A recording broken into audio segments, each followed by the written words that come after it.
Good evening, panel. Should Australia seriously consider leaving international bodies such as the UN and International Criminal Court when decisions that don't favour us are made?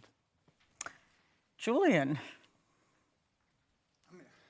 I think if you support international legal institutions only when they don't go after your friends and your political allies, then maybe you don't believe in the rule of law altogether.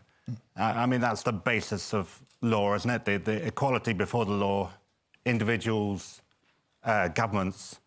And I just think if you try and figure out what advances we've made as humanity since the Holocaust, since slavery, since colonialism, I would point to the UN Charter and the aspirations in that, and I would point to the ICC and this idea that we as humanity will not put up with certain crimes. They are crimes against humanity. And this is something that protects us all. It may be a kind of rickety, underfunded, frail protection, but it's all we've got. And I think if you're prepared to give that up for political advantage, for your political allies, then I think that's just the height of short-sightedness. OK, well, there is a debate, as you know, in Australia about that at the moment. The opposition has suggested perhaps pulling out of the ICC.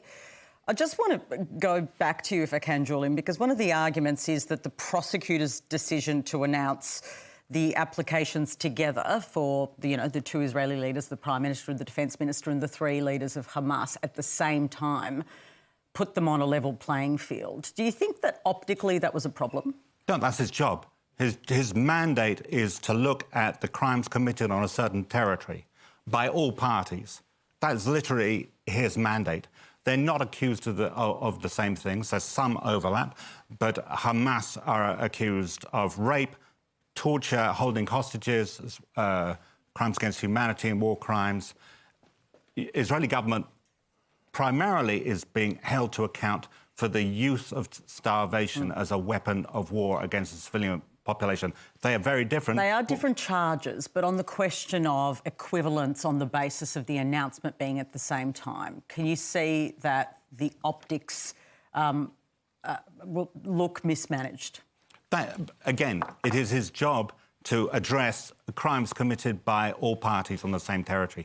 He doesn't really have a choice in the matter. Alisa, how do you see it? Well, isn't the equality of everyone in front of law one of the basic assumptions of law? So if we say that, oh, these two people, yeah, I don't see the problem here. No, I think the term moral equivalence is an insult to people's intelligence. I think if you had on the same docket on the same day a person who was a career criminal and a person who was being charged for the first time, the person who's being charged for the first time and the career criminal are not morally equivalent.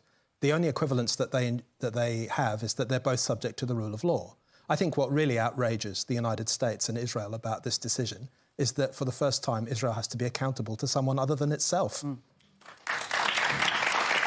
Abdulrazak, one of the issues here is the ICC has been seen, I'm looking now at the history of the ICC, as going after perhaps leaders in Africa, but turning a blind eye to other countries, particularly in the West. Well, precisely, that it's countries that feel powerful enough to say, I don't care, can continue to do so, including the United States, including Russia, China. None of these have signed up to the ICC, and therefore the decisions of the ICC are neither here nor there for them.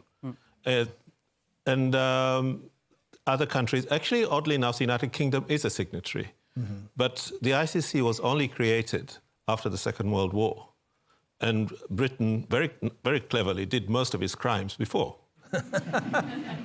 Well, I was about to say, it would be so convenient for Australia to opt out. And there will be a day of reckoning here, the crimes committed against First Nations people. Absolutely.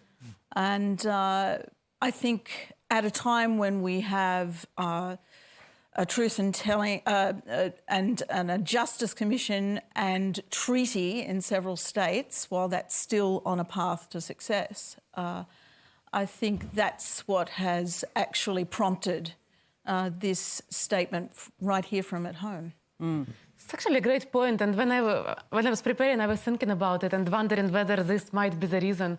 But then I thought, I don't know the history of Australia that well. I'm not there to make any assumptions, but you're right. So I think that Australians should also think about what company they want to be in if they pull out. Because 99% of countries that pull out of ICC are the countries that committed war crimes and they have something to be persecuted for. And the only country, as far as I know, that is not a member of ICC for another reason is China. And that is the reason that China doesn't want to persecute its partners who might have committed crimes. So do we want the to... United States, right? So United States in the first bucket, right, who doesn't want to be persecuted itself. So basically, you have to choose the company you want to be in. And in fact, there is now some agitation in the UK, particularly from the right, to say, let's pull out, because they don't like the fact that somebody dares to say that whatever they do is somehow wrong.